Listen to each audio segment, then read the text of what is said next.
Ako po si Father Dennis, paring Densyo sa social media. Tara, magkwentuhan tayo. Andito tayo ngayon sa Opificious Christi Community. Dito tayo mag-aalmusal. Kasama sina Father Benny, Father Aaron, pati ang mga seminarista at iba pang mga staff nila. Andito tayo ngayon dahil meron po silang imbitasyon para sa ating lahat. Pero bago yon, pumunta muna tayo sa kanilang napagandang kapilya. Ang pangalan ng kapilyang ito ay Sanctuary of the Last Supper. Sa mga gustong umattend ng Santa Misa dito, merong regular na Santa Misa tuwing araw ng Sabado, alas 5 ng hapon. Ito ay naipatayo around year 2006. Sa mga kaibigan natin na nagnais na pumunta at dumalaw po dito, maaari po kayong magpaalam sa katabing opisina doon sa ating radio station sa DWTJ Spirit FM.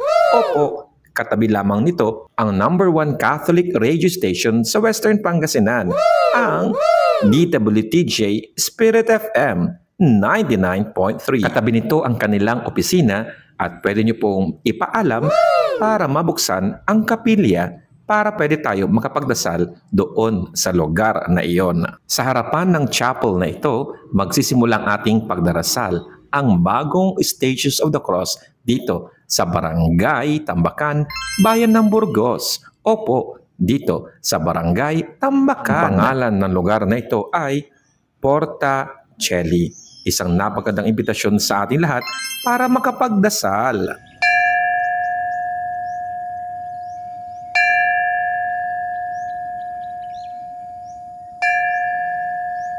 Ang lugar na ito ay nabasbasan noong February 2, 2025. At ito ay pwede nang puntahan ng publiko sa darating na March 5, 2025, araw ng Miyerkules. At sa araw na ito ay ating pagdiriwang bilang Romano Katoliko ng Ash Wednesday. Merong Santa Misa sa araw na iyon. Ang unang Santa Misa nila ay 5:30 ng umaga. Pagkatapos noon ay Stasyon ng Cross. Ang ikalawang Santa Misa ay 8:30 ng gabi.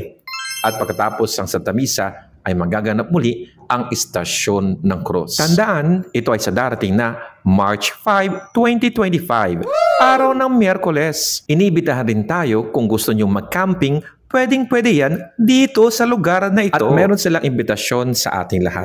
Meron silang facilitated retreat sa darating na April 17, 18, 19 at 20, sa darating na Huwebes Santo, Biyernes Santo, Black Saturday at Easter Sunday. Pamumunuan ang retreat na ito ng mga Focolare Movement.